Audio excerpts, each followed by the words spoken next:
جب میں پروفیسر احمد رفیق اختر سے پہلی بار ملا تو دل اسے بزرگ ماننے پر تیار نہ ہوا۔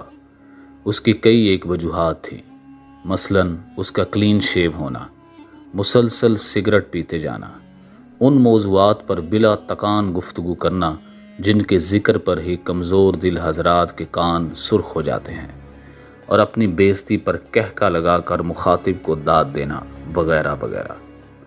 لیکن جب میں مایوس ہو کر اٹھنے لگا تو اس نے ایک عجیب حرکت کی، مجھ سے کہنے لگا اپنا نام تو بتاتے جاؤ۔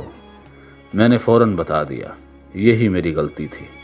تو ہنس کر بولا تمہارے اندر اینگزائٹی بھری ہوئی ہے، غصہ اور نفرت ابھر رہی ہے، اگر یہ باہر نہ نکلی تو تم پھٹ جاؤ گے، بالکل اسی طرح جیسے غبارہ دھماکے سے پھٹتا ہے۔ میں نے کہا تمہیں کیا غرض؟ تو بولے مجھے تم سے بڑی غرض ہے، ذرا بیٹھو میں تمہیں بتاتا ہوں۔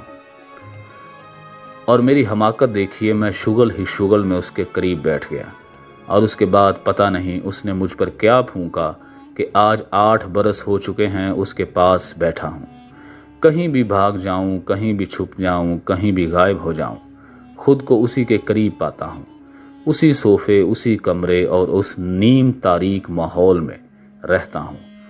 اب تو یقین ہو چکا ہے کہ شاید 50 برس بعد بھی جب کوئی مجھ سے پوچھے کہ تمہاری زندگی کا حیرت انگیز واقعہ کیا ہے تو میں بلا سوچے سمجھے کہہ دوں گا پروفیسر احمد رفیق اختر۔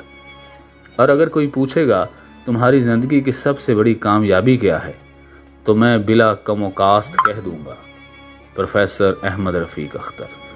اور اگر کوئی مجھے پوچھے تمہاری زندگی کی سب سے بڑی محرومی کیا ہے تو بھی میں بلا خوف و تردید یہ بات کہہ دوں گا کہ وہ وقت جو میں نے پروفیسر احمد رفیق اختر سے دور رہ کر گزارا۔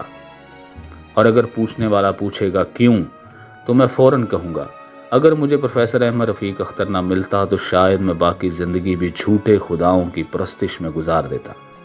اگر مجھے پروفیسر احمد رفیق اختر نہ ملتا تو شاید میں باقی زندگی بھی اندھیرے میں بھٹکتے بھٹکتے گزار دیتا۔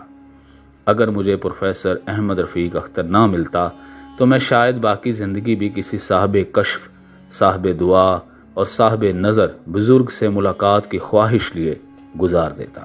اگر مجھے پروفیسر احمد رفیق اختر نہ ملے تو شاید میں باقی زندگی بھی باعمل عالم کی تلاش میں گزار دیتا۔